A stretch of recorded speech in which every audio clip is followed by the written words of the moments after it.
10-minute tips for your relationships. 10 minutes. So, wow, I know it's a lot going on right now.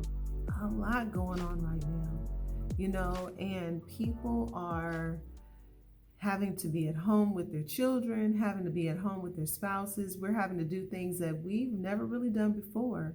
There are many people who don't remember the 90s, the early 90s. I think it was 92 when there was the Rodney King trial and the riots broke out in most of our inner city areas.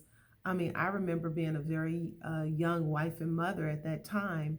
My husband was a truck driver, so he would be gone quite a bit. And I was home. I was pregnant with my third child and had two small kids at home and was told to shelter in place. As a matter of fact, there was actually a military tank sitting on the corner right outside of my neighborhood. So, of course, that was a lot to explain to a 5-year-old and a 3-year-old at that time. But, we made it through. We made it through. And so I remember feeling so scared. We were living in the city of Compton. And I remember packing up the kids and cranking up that car and taking everybody to my parents' house. They lived in Cerritos. And the crazy thing about it was like a whole nother place, a whole nother state. And it was reassuring that I was able to take my kids to a safe place. But we're in a difficult time now because there's nowhere we can retreat to that is safer than the next. Doesn't matter what your economic status is, what neighborhood you live in, where you come from, how much money you have, don't have. We're all in this together is basically what, the saying or the slogan that we've been hearing quite a bit. And not just the state of California, but I mean, all over our country and our world. So, when we're dealing with difficult times like this, it's really good that we start seeing and dealing with our families in a different way. I mean, just normal times, we may see ourselves or find ourselves facing difficult times, some unforeseen, some unexpected times may hit us. I mean, you think about it, you may have to take care of an elderly parent or family member. You may have unexpected illness hit you or someone in your family.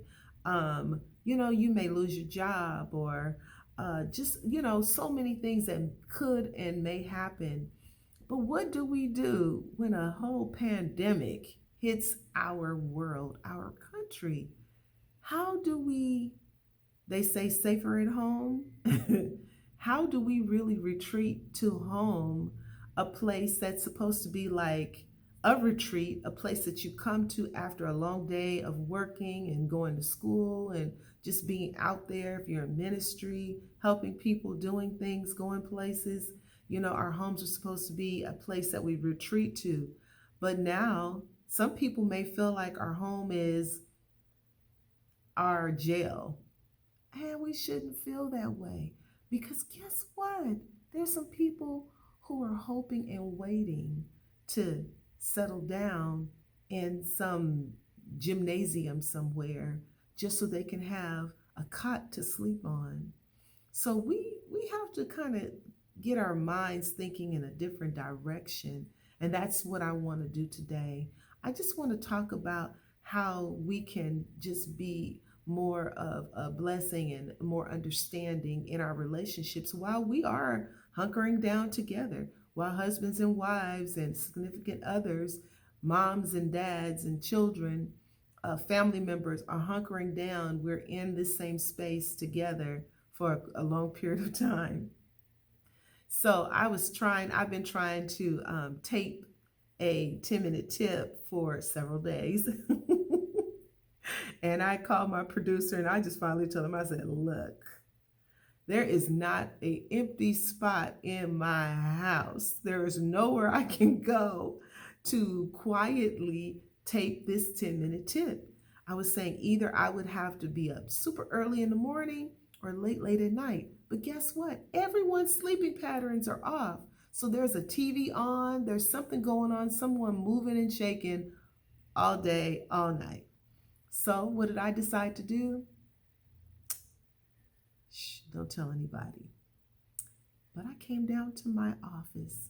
It's quiet, no one's here, no one's in the complex. Well, there are a few essential businesses in the complex and they're still working, but there's no one in my office. So I came down here just to have maybe an hour's time of peace and quiet and to take my 10-minute tip. So today I want to talk about how we can deal with one another when we are in this close environment with one another. And not really just that, but how we can love on one another and have compassion with one another and just deal in this difficult time. When unexpected things happen and we are put in a position that we've never been in before, or that's really, kind of unfamiliar and scary for some people, tempers flare. The blame game starts. If there's not enough money, there's no food, they ate all the snacks. Anxiety is really, really increased when we're dealing with situations like this. Tough times tend to trigger all these unexpected and unintended emotions that we may feel. We're not just trying to be mean, we're not just trying to be disrespectful to one another, but sometimes it happens. It happens that way. Sometimes we find ourselves where we just we'll shut down.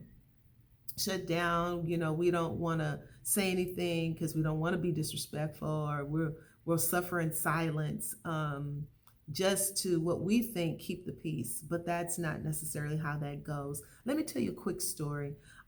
Talking about difficult times, I remember a year, oh my goodness, it was probably about 2008, 2007. It was a really difficult time in our nation then. And to make a long story short, every car, every vehicle, every that we had was repossessed in a week's time. Yes, it was a difficult time financially. There was a lot going on. And every car, when I say every car that we had was repossessed. And it all happened within a week. Now, I have a large family. I have 4 children and a husband. So you can imagine that was quite a few folks. So we were like devastated at first, but you know what? We had to pull back and go, you know what? Is this the worst thing that can happen to us? Is it? We had to pull back and think about that. So we went right into, so what do we do to resolve this? Well, what do? We went and rented a car. We rented a car so we could go and do the things that we needed to do. Yes. So during this time, sometimes it can be difficult to manage and maintain a good relationship with your spouse. It can be very difficult. But one of the things that we had to do, and this is all over our nation right now, but we had to develop a we're in this together attitude as a couple. That's what we had to do. Because guess what? We were in that together. And we could not afford to start playing the blame game. Well, if you hadn't, or if this hadn't, and that hadn't, and they hadn't, none of that was relevant at that time. So it's the same thing right now, people. It's not relevant who, what, when, where, and how, but how we treat each other, how we love on one another, how we encourage one another. That's what's important right now. So make a decision today.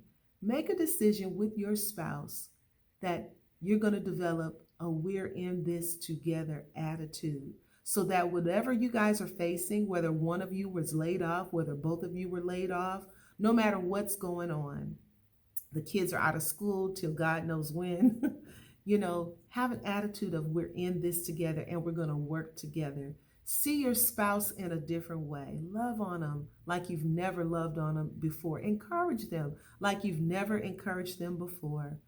I'll be back next week to finish up this particular 10-minute tip because I just got a feeling we're going to need it. These are my 10-minute tips. God bless you and stay safe.